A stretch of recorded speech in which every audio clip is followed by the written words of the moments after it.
There are men who play the violin, and then there is André Rieu, a man who doesn't play notes, he breathes life into them. For decades, his bow has glided over strings like a whisper of forgotten dreams, turning every melody into an echo of the human soul. His music isn't heard, it's felt, deep within the quiet corners of the heart where words can't reach. André was born in Maastricht, a city of winding cobblestone streets and quiet cathedrals, where even the air seems to hum with old waltzes. His father was a conductor, a man of discipline, precision, and silence. From him, André inherited not only the gift of music, but also the weight of expectation. In that house, joy had to be earned, and love often sounded like correction. As a child, he would watch his father's orchestra rehearsing, rows of violins shimmering under golden lights, each musician following the baton like obedient stars in orbit. But little André was drawn not to the order, but to the chaos that hid between the beats. He wanted to feel music, not just perform it. While others followed rhythm, he followed emotion. He saw in every note a pulse, in every rest a sigh, and in every melody a story waiting to be born. Yet his journey was never meant to be easy. Behind the laughter that would later fill his concerts, there was a boy who often felt invisible in his own home. The strictness of his upbringing carved silence inside him. When he played alone, it wasn't for applause, it was for survival. The violin became his only confidant, the only thing that listened when no one else did. As he grew, so did his rebellion. He began to question the rules of the classical world, its stiffness, its distance from the audience, its belief that emotion should be restrained. "Why must music sit on a throne?" he once asked himself. "Why can't it dance with the people?" And so began his lifelong quest to return music to the hearts of ordinary souls. He formed a small orchestra, not grand or elite, but human. They weren't just musicians, they were storytellers.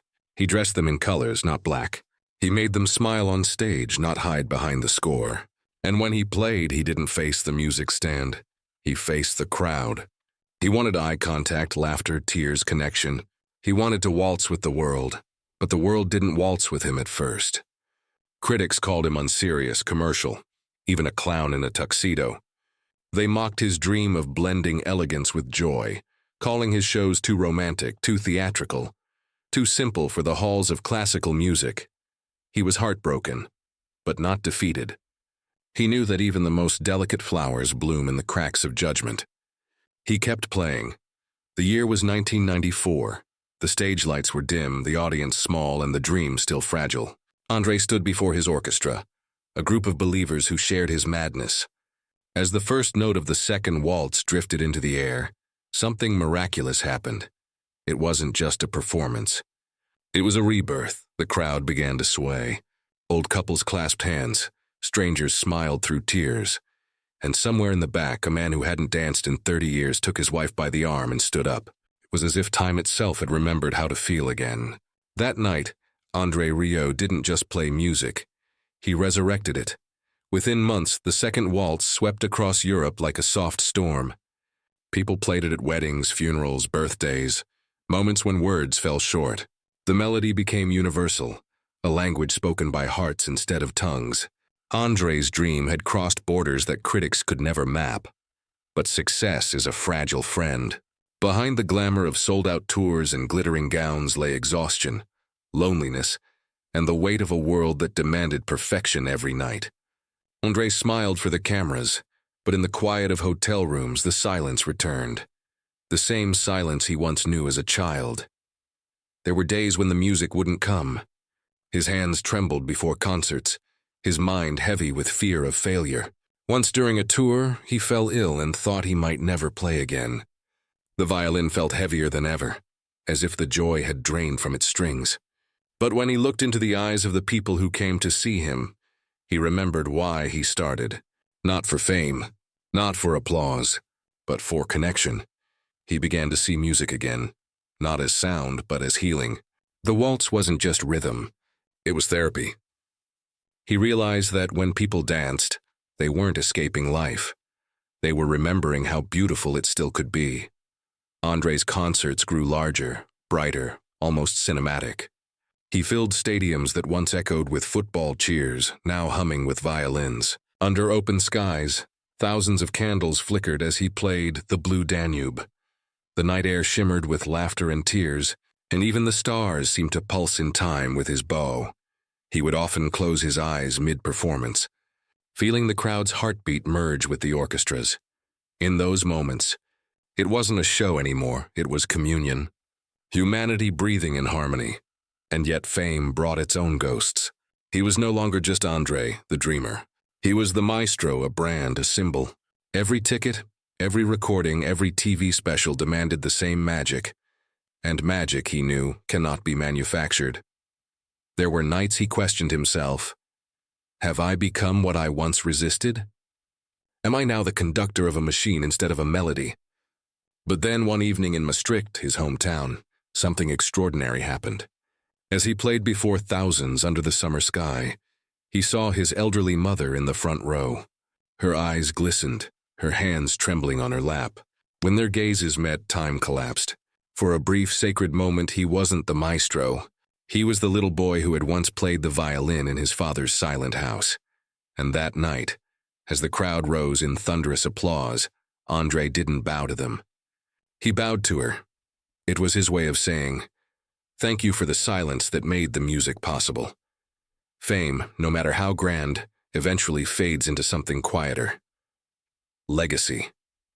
And for André Rieu, that legacy was never about gold records or sold-out arenas. It was about the invisible thread he had woven through millions of hearts. A thread of comfort, nostalgia, and healing. He often said, "When people cry at my concerts, they are not crying because the music is sad. They are crying because they remember something beautiful." And that was the secret of his genius. André did not compose pain. He translated it into grace. In his later years, the maestro began to slow his pace. His hair turned silver, but his eyes still carried that same boyish wonder. The wonder of someone who never forgot what it felt like to be moved by a single note. The world around him grew louder, faster, and more digital, but his art remained timeless, untouched by trends, rooted in emotion. He would still walk on stage with his signature smile, the audience rising like an ocean of light. Yet behind that familiar grin lived decades of sacrifice. Missed birthdays, sleepless tours, the quiet ache of an artist who gave more than he kept. He had built a kingdom of sound, but every empire, even one made of music, is born of loneliness. In interviews, when asked how he sustained his joy, he would laugh softly and say, "Because the world needs beauty." And perhaps that was the truest line ever spoken by a musician. He believed beauty was not a luxury, it was medicine, something the soul needed as much as air. There was one performance that defined everything, his concert in Friedhof Square, beneath the same sky he grew up under. Thousands stood shoulder to shoulder, the air warm with memory. As he lifted his violin, the city held its breath. Then with a single bow stroke, the night bloomed into melody. The waltz rose like light from the stones, twirling through the streets, brushing against the windows of the old houses, touching faces young and old alike. Some danced, some wept, and as the final note shimmered into silence, André closed his eyes. In that stillness he felt something eternal, as if all the years, all the tears, all the miles had finally led him home. After the concert, he walked through the empty streets of Maastricht. The lights were out, the crowd gone, the square silent, but inside him the music continued, gentle, endless. He realized that the real concert was never the one before the crowd. It was the one between his heart and the universe. He had once said, "I don't want people to just listen. I want them to live inside the music." And perhaps that's what he had given to the world. Not just performances, but portals into memory, moments of peace in a chaotic world. Years later, when the documentaries would play his story, the boy who defied classical conventions, the man who made millions fall in love with waltz again, his name would stand not as a musician, but as a healer, someone who reminded humanity that beauty, though fragile, could still save us. And somewhere, if you listen closely, you can still hear him, a violin drifting across the night, weaving light into darkness, stitching laughter into sorrow. André Rieu, the man who made time dance, the man who turned tears into music, And yet, even after the final bow, the world still whispers his melody. In every wedding where two souls sway to a waltz, in every hospital room where someone finds peace in his music, in every lonely night where a song becomes a companion, André's presence lingers, unseen but deeply felt. Some artists chase immortality through fame. He achieved it through feeling. The notes he played were never just vibrations. They were memories shaped in sound. They carried laughter, longing, heartbreak, and hope. They carried life itself. And in a century where everything fades too quickly, his music remains like candlelight in a storm, trembling, yet unextinguished. Today, when people speak his name, it isn't with the weight of legend, it's with the warmth of gratitude. Because through him, millions learned that classical music isn't a wall between the stage and the crowd. It's a bridge that leads back to the heart. And so, as the screen fades to black, the last image lingers, a violin resting quietly under soft golden light. No audience, no applause, just silence. The same silence from which his journey began. Then, faintly, almost like a memory, the waltz begins again. Not loud, not grand, just enough to remind us the music never truly ends. André Rieu, the man who didn't just play music. He taught the world how to feel again.